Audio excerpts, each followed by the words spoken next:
নবীজির আগমনে আপনি কেন খুশি হবেন? নবীজির আগমনে ঈদে মিলাদুন্নবী সাল্লাল্লাহু আলাইহি সাল্লামের দিনে খুশি হলে আপনার কি লাভ, এ বিষয়ে আজকের এই ভিডিওতে আলোচনা থাকবে। সকলকে অনুরোধ থাকবে সম্ভব হলে ভিডিওটি শেয়ার করে দিবেন ইনশাআল্লাহ। হযরত উরওয়া রাদিয়াল্লাহু তাআলা বলেন, সুয়াইবা আবু লাহাবের দাসী ছিলেন। আবু লাহাব তার দাসীকে নবীজির জন্মদিনে খুশি হয়ে আজাদ করেছিল। সুয়াইবিয়া নবীজিকে দুধ পান করিয়েছিল। আবু লাহাবের মৃত্যুর পর তার কোনো এক আহল স্বপ্নে দেখেন তার অবস্থা শোচনীয়, মানে আবু লাহাবের অবস্থা শোচনীয়। স্বপ্নে তাকে জিজ্ঞাসা করলেন, তোমার অবস্থা কেমন?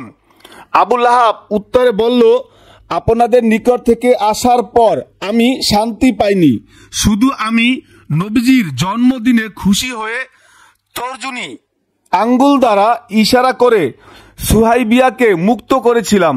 সেই কারণে আমি প্রতি সোমবার ওই আঙ্গুল চুষে আযাব নিরসন করি। সহিহ বুখারী শরীফ দ্বিতীয় জি 764 পৃষ্ঠা, ফাতহুল বারী আল বেদায়া ও আন নেহায়া 1 খণ্ড 279 পৃষ্ঠা। এই হাদিস থেকে শিক্ষা নেওয়া যায় যে আবু লাহাবের মতো একজন কাফের যদি নবী পাকের মিলাদে বা জন্মে খুশি হওয়ার কারণে আল্লাহ পাক তার আযাব নিরসন করে দেন, তাহলে আমরা তার উম্মত হওয়ার পরে নবীজির মিলাদে আনন্দিত হলে অবশ্যই আল্লাহ তাআলা আমাদের প্রতি আরো বেশি ইহসান করবেন। আবু লাহাবের এই ঘটনা বিশ্ববাসীর জন্য নিদর্শন যে রাসূল পাক সাল্লাল্লাহু আলাইহি সাল্লাম এর মিলাদে খুশি হলে আল্লাহ পাক তাদের প্রতি অধিক ইহসান করবেন।